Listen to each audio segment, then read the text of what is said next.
chills. Number 1. Okay, so here are the events that have transpired in the past 2 hours or so, and a little backstory as to why this is freaking me out so much. My partner and I have recently moved back into my childhood home with my parents while our own house is being built to save some cash and not have to move instantly from our rental when it's complete. My parents own 3 Australian native birds, and earlier tonight I was updating my Snapchat story to show my friends, as many of them always ask what the birds' names are and what they look like. I took 3 Snapchat videos one after the other and just put them on my story without worrying about retakes or what I look like, so please forgive me for the uploads. Anyways, within about 15 minutes of uploading, I received an SMS message from one of my good but not great friends that said, "Ah, you bearded beast, those birds are mad. By the way, what was that in the window behind you in the last one?" I had no idea what he was going on about, so I went and watched my own Snapchat story a couple of times. On the 3rd or 4th watch, I saw what he was talking about and my stomach sank and I almost started to have a panic attack, and I'm still pretty shaken up. I immediately saved my story videos and put them on my computer to see them larger. In the last Snapchat video I sent, it looks kind of like someone is at the door, looking in with their hands cupped against the door. It is hard to tell because Snapchat videos are very poor quality, and the door is only in frame for about 1 second. Whatever it is in the 3rd Snapchat video, however, is definitely not in the first video when the door is in full view. I was the only person home at the time, and that particular door leads to the backyard, which is only accessible via a single locked gate. Here are the 3 videos I saved from my story. Video 1. Right, so the first one of my parents' little birds is this little guy. It is little Leo. He's a cockatiel. Video 2. The second little bird of my parents is a rainbow lorikeet. His name is Oliver. And there he is. Video 3. And here I am with my good little mate, Puffin. To add some backstory as to why this has been freaking me out so much, to do that I have to quickly talk about my childhood teenage years up until I moved out with my parents at age 18. From about age 8 until age 10 I had episodes of sleep paralysis 1 or 2 times a month where it felt like a weight was sitting on my chest and I could not breathe for about 40 seconds at a time. This led to insomnia and anxiety about bedtime as I dreaded feeling helpless. I ended up seeing a child psychologist, and whether that was or not the reason, the episodes largely went away only once or twice a year until age 13. At age 12 or 13, for seemingly no reason at all, I started to get chronic episodes almost every night that lasted minutes to tens of minutes at a time. During these episodes I could breathe, but could not move. The worst thing about these episodes, however, is that I felt like something was in the room with me and meant me harm, common for people who experience sleep paralysis. At roughly age 14, things really took a turn, and I started to hear and see things during maybe 1 in 10 of my episodes. Also pretty common for people who experience sleep paralysis. The things I heard were never too crazy and over the top, and were usually just thuds or creaks. However, when it came to seeing things, there was always one recurring thing: a faceless person looking into my bedroom window with their hands cupped to the glass. For the course of a 1 to 10 minute episode, this person would just stand there and look at me. Whenever the episode ended, the person would just be gone. Over the course of 4 years, this occurred quite regularly, but it always really made me feel totally helpless and terrified. I never got used to it. When I moved out at age 18, I never had another episode where I saw anything. I'm 26 years old now, and I very occasionally, once a year, have small, less than 30-second episodes, but only those in which I feel heavy-chested. To cut a very long story short, whatever is there in my Snapchat video looks almost 100% like what I used to see as a teenager during my sleep paralysis episodes, and I have been a nervous wreck all night over it. To me, it kind of looks like a face to the glass. And 2 hands on either side. It has scared the Christ out of me. What do you guys think? I'll try and answer as many questions as I can and respond to everyone that I can. Thanks a lot, guys. I hoped you enjoyed the first story. It's a proven fact that generosity makes you a happier person, so if you're generous enough to like this video, then thank you. It really helps me out. If you want to see more videos like this in the future, then subscribe because I upload a new scary story video each week. Let's get back to the stories. Number 2. Normally I'm not much of an app user. In fact, I've had what my friends called a dumb phone up until about a year ago.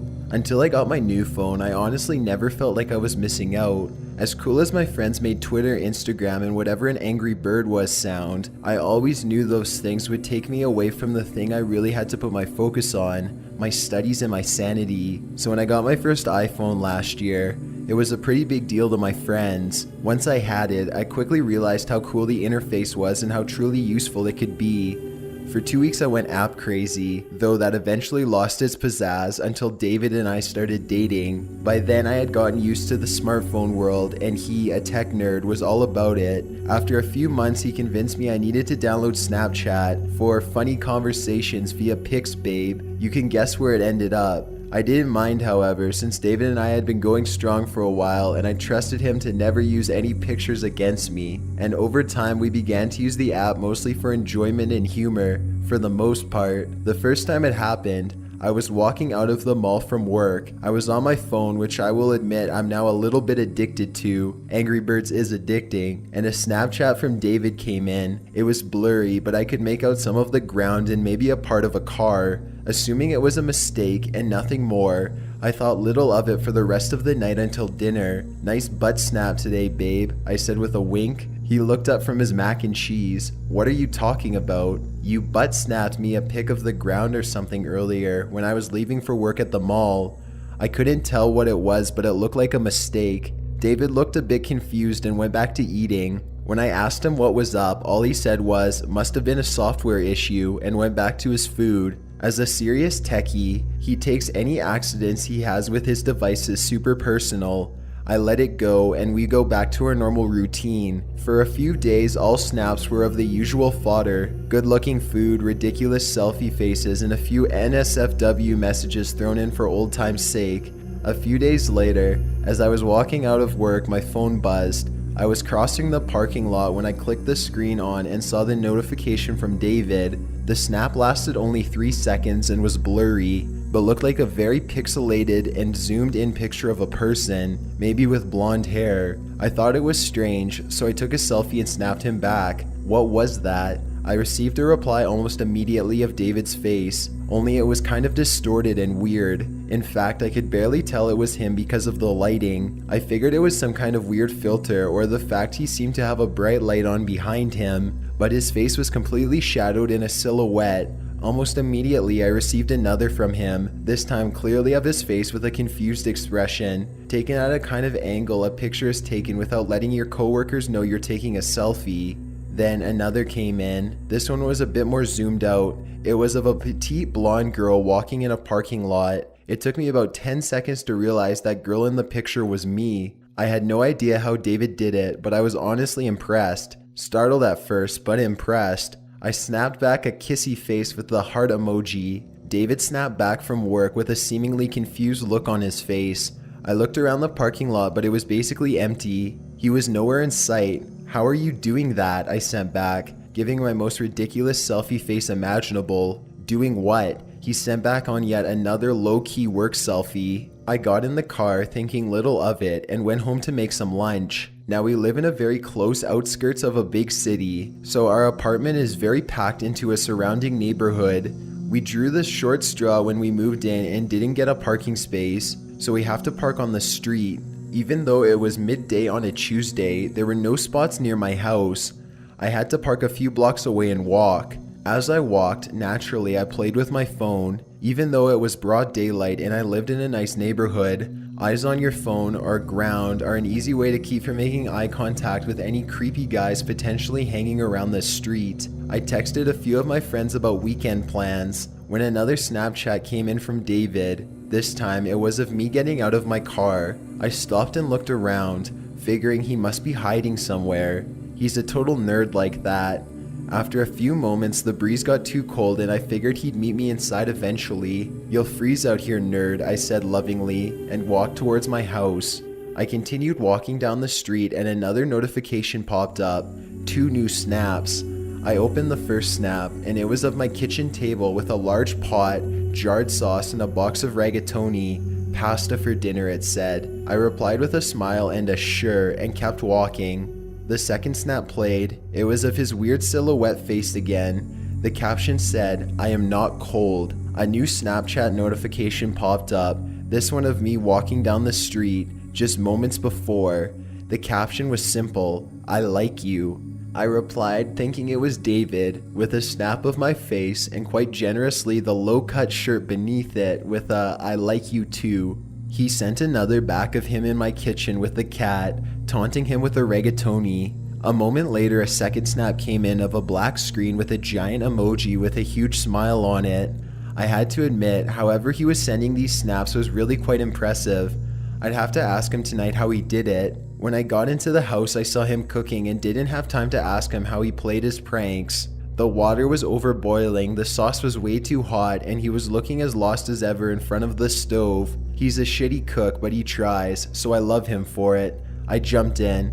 I got swept up in making dinner and forgot to ask again about his pranks until he stopped for a moment to run to the bathroom. I heard the door click and my phone chime. A snap of me cooking popped onto the screen. "You are so pretty," it said. I just smiled and put my phone down. When he got out of the bathroom, dinner was ready, and I told him to grab a plate. We served ourselves and began to talk about our days. "So how did you keep doing those snaps?" I said.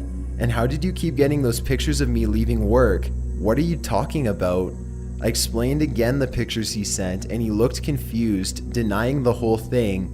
He's always had that nerdy, awkward sense of humor, and it wouldn't be the first time I ruined a joke or surprise too early, so I just smiled and changed the conversation. He even played up the awkward, reserved part the entire time too, as if my questioning had truly confused him. This was the most intricate prank he played to date. Throughout the night I got a few more from his account when I wasn't paying attention. He must have sneakily gotten the pictures when he crossed the room on occasion. For the most part, he was busy at his computer working on a program he and his friends were building, and I was sitting on the couch reading. I thought little of it, and quietly enjoyed the fact that, for the first time in a few months, he was being pretty forward and flirty. I liked being noticed. That was until we went to bed. I figured since he had been sending me all those weird messages to get my attention, he wanted all of my attention. But when the lights were out, he kissed me goodnight, rolled over, and started snoring. Almost immediately my phone buzzed. A Snapchat popped up of me from earlier, walking from the car. A second was of me in my car and the caption, "I'm always watching." The third was of me sitting in my living room reading, only I realized the angle was off. It was taken up high, as if from the top corner of the room. The only caption was a heart emoji. The fourth was of me in my car. During a quick moment I picked my nose. "Always," it said. I needed to know how he did this. It was going beyond cute and funny and now a little creepy. Most importantly, how did he get that shot of me in the car earlier? I was alone. Did he have a hidden camera installed on my dash? This was going a bit too far for a cute prank. I went to check his phone to see if he had some weird app installed, but it was powered off. I got up to check his computer to see if he had something running on that, but that too was powered off.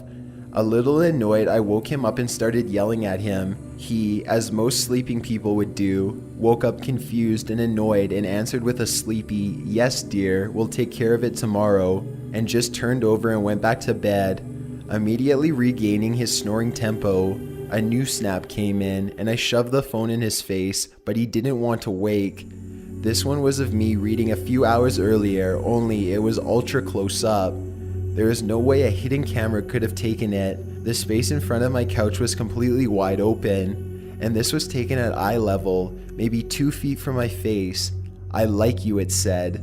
A chill went down my spine. Almost too terrified to answer, I turned the camera on my phone. I put the Snapchat to selfie and turned the flash on. The bright light was the only light in my nearly pitch black room and illuminated my face and the room around me for a split second. "Who the fuck is this?" I captioned the photograph. Nothing. I took another with my flash. Seriously, who is this? A new snap came in of a black screen with a large smile emoji on it. "I am a friend," it said. "How the fuck are you doing this?" Nothing. I sent one more back, the flash of my phone illuminating my face in the messy bedroom for a split second. "Why are you doing this?" No answer. I sent back another, "Please stop." A message of a black screen with a giant sad face emoji came back. I am sorry. I sent back another, please go away. After a moment, another notification popped up. Another black screen with an unsure face emoji and caption. I am sorry, Sasha, but I cannot do that. I sent one last reply, a single word, why?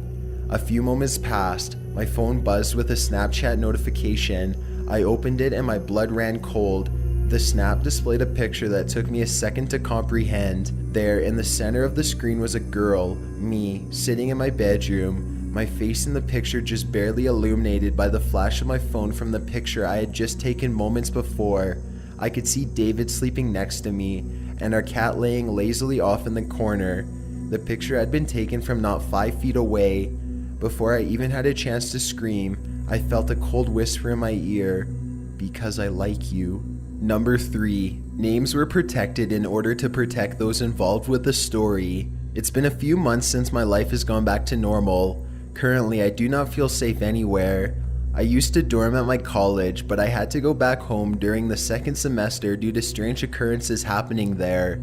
I do not plan on dorming anytime soon. It might not be the smartest thing to share this since it's still under investigation, but maybe it will make more people more cautious of social networking.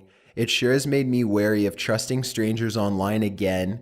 November of last year was when the messages first appeared. Ever heard of Snapchat before? For those of you who don't know what Snapchat is, it's an app that lets you send picture messages to your friends, but they only last for a couple of seconds. Once those seconds are up, the picture disappears forever, meaning you can never see them again. You can only send pictures you take at the moment. You can only take pictures you take at the moment, and they can only be seen for the few seconds you time them. You can also draw and write text on the pictures. You can even send videos. I never really knew about Snapchat until I was introduced to it by my friends. They practically encouraged me to download it, and being the weak-willed person I am, I gave in to the peer pressure. It seemed kind of fun at first. I was taking pictures and sending them like crazy. Most of the time I just took pictures of myself making the goofiest faces and putting random letters for texts. I also went out of my way to take pictures of the funniest things. I remember taking a picture of this dude's butt crack while he bent down to tie his shoes. Yeah, it was sick, but downright hilarious. There were a lot of people who added me as a friend on Snapchat. Most of them came from Facebook or the contact list on my phone. This also included some people I didn't know too well, but they still sent me pictures either way, and it was actually pretty nice. I guess Snapchat made it easier to break the ice with people I randomly added or haven't seen in a while. One day in November, someone called We Are One Forever added me on Snapchat. At the moment, I didn't think too much of it. I figured it was just another one of my Facebook friends. Instantly, the first message this person sent me was a paper with Sharpied handwriting on it and a heart drawn underneath it. It read, "Hey cutie, how are you?" Once 4 seconds had passed, the message had disappeared. I was flattered by the fact that whoever this person was referred to me as a cutie. I'm guessing it was probably a girl flirting with me a little bit. I sent her back a picture of me with my eyebrow raised and a smirk on my face. After that, I added the text, "I'm doing good, you think I'm a cutie?" and then sent it to her for 5 seconds. After a few minutes later, I got another picture from her. The picture was of a teddy bear carrying a red heart with a white backdrop. The text read, "You are on my top 5. Right away, I wanted to know who this person was. For the next couple of days that we messaged each other, she never sent me pictures of herself. For some reason, she wouldn't even tell me her name. I kept pushing her to send me a picture, but she always made excuses or sent stupidly drawn stick figures instead. With that, I believed that she was either really ugly or really shy, and I was hoping for the latter. I decided to let it go, thinking that she must be really into me if she's that secretive with revealing her face and even her name. One day, while I was in the library, I checked Snapchat real quick while I was taking a break from typing a paper for one of my courses. Sure enough, there was a message from We Are One Forever. As soon as my finger tapped it open, I almost jumped out of my seat. She sent me a picture of a person, the first time she'd ever done so. But that's not what got me all bothered about this picture. I knew that the picture of this person definitely wasn't her. In fact, it was a guy sitting on a couch, white shirt, blue sweatpants, looking straight into a laptop, bookshelves in the background. The text read, "I see you." I looked behind and around me. There was no one who seemed suspicious, just a bunch of college students in their own little worlds. Still, I didn't want to read too much into it. After all, why psych myself out for something that seemed like harmless flirting? I sent her a picture of me with a confused look on my face and typed out, "I don't see you, why don't you say hi?" The next picture she sent me was of a poster of my college mascot with the text, "I was so nervous, you're just too cute." From how I saw it, it seemed like I had a secret admirer who probably went to the same college. I sent her a message asking, "So you go to college too?" She never answered my question, even though she opened my message. Things just got weirder after that small incident. A couple of times she sent me pictures of me walking in lecture halls, eating in the cafe, making lines for food, and even talking to my friends. I don't remember all the texts, but there were some that stood out to me like, "I see you everywhere, it's so funny how close I am to you, and one day you'll know who I am." I started to think my friends might have been playing a joke on me. I asked my best friend Andrew one day if he was the one sending me all those weird Snapchats. He told me he had no idea what I was talking about, and I explained to him the whole thing, that this person called We Are One Forever had been sending Snapchats of me. Andrew said that was pretty creepy, and that I must have some obsessive stalker who obviously had no life. I was secretly hoping he was the one behind all of it, but I knew he was telling the truth.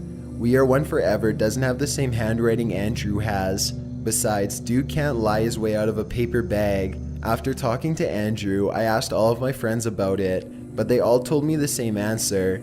Either it really wasn't them, or they were playing an elaborate mind game on me. One of them had to come clean, but no one ever did, and their Snapchats were getting a little too eerie. My secret admirer started sending pictures of only me and nothing else. She rarely added texts on them anymore. It was like she was playing Where's Waldo with me, and oddly enough, I was Waldo. It became her mission to send a picture of me at least once a day. I began to pay more attention to my surroundings, but the only people I see every day were my friends. I never saw the same face everywhere I went. I figured my friends had to be the ones messing with me. Eventually, I stopped sending messages to We Are One Forever, thinking it was best to ignore and pretend like it didn't bother me if it were them. I didn't mention the messages anymore, and I even stopped opening them. They just kept piling on whenever I went on to Snapchat. The fall semester was almost over at the time. December came, followed by colder days and nights loaded with college assignments, projects, and final exams. Even though all of this sounded intimidating, I was a little relieved, to be honest. It gave me the excuse to focus all of my attention on something more important than those messages. And yet, whenever I looked at my phone for the time or a new text message, I always saw a notification from Snapchat. We Are One Forever sent you a message. After a week of ignoring them, I finally let curiosity get the best of me. Once I started opening one, I saw a picture of me, but when I blinked, it was already gone. I opened another message, me again, but it disappeared as fast as the last one. As I opened those messages one by one, I could feel my heart sink deeper and deeper with each message. They were all pictures of me all over campus. I couldn't even fathom as to how this person was able to follow me from one place to another. She even took pictures of me during lectures and when I came out of bathrooms. That day, I decided to stay in my dorm room since I was starting to become paranoid. My roommate, John Michael, wasn't there most of the time. Some of my friends were texting me to join them for lunch, but I was in no mood to come out and show myself to my secret admirer. She seemed to know where I was every single time. To avoid my chances of being another Snapchat message, I only came out that day to buy myself a sandwich. When I looked at my phone a few times, I was pleasantly surprised at the lack of Snapchat notifications from her. I was able to breathe normally again, even though part of me was worried about going out. After all, I couldn't just stay trapped in my dorm room every day. I had classes to be in, friends to hang out with, and parties I wanted to go to before the semester ended. That night, I couldn't really sleep. I actually felt more alive that moment than I did the whole day. It was impossible for me to go to sleep when I had a million thoughts racing through my mind. Unsurprisingly, all of those thoughts were related to those damn Snapchat messages. Finally, I fell asleep for what felt like hours looking at the darkness. The next morning, I woke up tired and not in the greatest of moods. I checked my phone to see the time. It was 12 in the afternoon. Out of habit, I also checked Snapchat for any new messages I could have received. The more recent messages were from We Are One Forever. Her messages took up all of my Snapchat. It had to be almost 50 she sent me. Seeing her username alone made my body tremble with morbid curiosity. Before I opened the messages, I noticed something was off about them right away. She sent me videos in the more recent Snapchats, which is something that never happened before. Also, the time she sent me those messages was about 6 hours ago. It made me extremely hesitant to open any of them, but something inside of me was demanding me to do it. She had to be taking pictures of something else that night. I was in bed the whole time. However, once I opened her first message, I could not believe with my own eyes, and even thought for that second I was going insane. I wanted to scream. Immediately, I regretted my decision of ever opening that message. Just thinking about it gives me chills alone. At first, I couldn't make out what the picture was. It seemed dark, but she must have enabled the flash option because there was a bright light illuminating the subject of the picture. Even though the picture was only for a second, I was able to make out what was in the second and third picture, and by the 20th picture, my eyes confirmed it was someone lying on a bed. It made my heart beat unnervingly faster. Those were the most horrifying seconds of my life. As I kept opening these messages, they were the same pictures of someone sleeping. The more recent messages became closer and closer views of the person. The closer they were, the more they confirmed my fears about the person in the picture. And the videos, oh god, the videos. They must have been only 5 videos, but they showed uncomfortable close-ups of that person's face in the glowing flashlight. And then there was that typical noisy silence audio in the background, and my own sleeping face.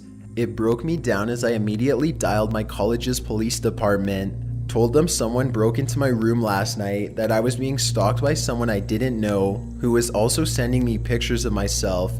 Tried to explain as much as I could, but they couldn't even understand what I was saying because I sounded like a complete mess. They came over to check up on my dorm room, observe any forcible entry that could have taken place, and even questioned my roommate for an hour. I showed them my Snapchat to prove the multiple messages the person was sending me. Unfortunately, they couldn't retrieve them and see the actual pictures. I told my parents about it a week later. They wanted to pick me up as soon as possible, even though finals were coming up. After I was finished though, I went back home and the messages had stopped for a while. I didn't see anything from We Are One Forever for the second semester of college. The police are still trying to find out the perpetrator and are currently trying to contact the makers of Snapchat to retrieve those terrifying pictures. At that time, my life was going back to normal, and yeah, I was still using Snapchat just for the innocent fun of it. The last days of the semester, though, became a different story altogether. It was a typical Friday and I was home alone watching TV and chowing down on snacks. I just completed the last of my finals, so I was treating myself after all the stress from college and especially from that slightly traumatizing situation. But that all changed once my phone began to vibrate. This whole wave of dizziness took over me as I read what was on the screen. We Are One Forever sent you a message. I was conflicted with what to do at that moment, and maybe I shouldn't have opened the message.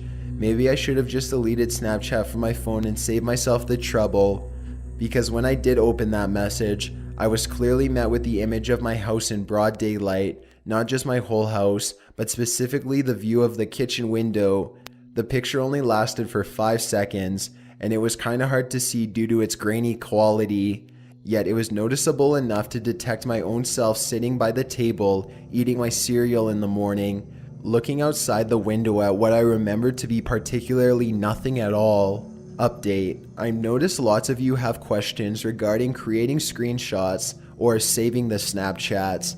I couldn't screenshot them before because I don't have that immediate press 2 buttons option. On my screen, I have to tap a little white circle that opens up certain functions, one of them to screenshot. However, it's really hard for me to do that and to keep the Snapchat open at the same time since you have to keep pressing it. Back then, I also wasn't aware of apps that can save Snapchats. When I was finally able to download SnapSave, it was during early summer. I was too late and We Are One Forever wasn't sending me Snapchats anymore. Update number 2. Some of you requested proof for these dreadful pictures. I can't show them to you because 1, about 99% of them are corrupted. The ones that show me at least, and 2, they're considered evidence for an ongoing investigation. The only picture I can show is a screenshot of We Are One Forever on my friends list. This is it. There are those of you asking why I haven't deleted my Snapchat yet. This person obviously knows what college I go to and where I live. We have to bust her, him, or whoever so I can actually feel safe again. If I just deleted or blocked her, him, or whoever, then I wouldn't even know who is stalking me. They could even cause unspeakable harm to me, but it might not happen if their whack job selves are in jail. Number 4. 2 to 3 weeks ago, someone added me on Snapchat called @green. I thought nothing of it at all, but then a few days later I got on a bus to go to the gym. Since I couldn't be bothered to walk, it's 4 miles away, so it's alright to get on the bus. Sitting at the front with my headphones in listening to music makes the journey that less boring. From the bus stop to the gym, I was messing around on my phone when I noticed I had a Snapchat from @green. It was only on for a few seconds, but the Snapchat was a picture of me sitting on the bus. No text, just me. It was taken from a few seats behind and showed the back of my head and some of my hoodie. I instantly knew it was me and I felt my stomach drop. I bombarded them with Snapchats. They were opening my Snapchats but not responding. They got more aggressive because I was getting more and more pissed off. For example, who is this? Who are you? Answer me. FFS, just reply. You're a dick, reply. You get the drift. After about a week I got nothing, so I gave up and thought one of my friends was being a dick. Then Snapchat number 2. Didn't screenshot this one either. I know, I'm a moron, but I was drunk. Me and some of my mates were in a club in my local town, and this time someone Snapchatted to me a photo of myself at the bar. They were literally standing right next to me at the bar. I opened it the next morning and felt sick. Again, it was on for a few seconds. My friends were next to me in the photo, so that eliminated the possibility of it being one of them messing around with me. About 30 minutes ago, I got another Snapchat. This time I was ready and sober enough to take a screenshot. I'd been indoors all day. I was curious to what it was. That is my house, my bedroom window, and my name. I received this and I was lying next to my window of my bed watching Game of Thrones. I feel sick. Going to update this with any more Snapchats I get. Their Snapchat stories are equally as messed up. Update number 1, I sent them a snap saying, "Are you serious?" and they screenshotted it and ignored. Update number 2, got another brick wall Snapchat, only on for literally a second though. Update 3, lying in bed watching Game of Thrones and I just got this. I am done. Update number 4, today I just got a Snapchat of that brick wall again. Update number 5, just got a Snapchat video of weird noises and a black screen. It's in their stories too. Don't think I can post Snapchat videos though. Update number 6, it's been quiet for a few days. Sent @green Snapchats but they're unopened. Number 5, Twitter, Facebook, even MySpace. I can't live without my social networking sites. I've never been popular, so I love to chat with people from the comfort of my home. Recently, I've been addicted to Snapchat. Random pictures of topless sluts, what's not to like? Last month, I received a friend request from a beautiful blonde girl. Her username was VIO969. We exchanged snaps just like any other girl I knew on there. However, she never sent nude pics. I would ask her daily and all I'd get in return was a picture of her silhouette in a dark bathroom mirror. The message always said soon. Eventually, I lost interest considering she wouldn't show me anything. It wasn't long before I started receiving strange snaps from her. I'm so alone here, with a close-up of her crying eyes. I removed her after that. A few more days passed with no incident. Then I received another snap from her. This one showed her silhouette once again in the bathroom, but her crying eyes were fully illuminated in the darkness. All the message said was ... I couldn't understand how she managed to contact me when she was blocked.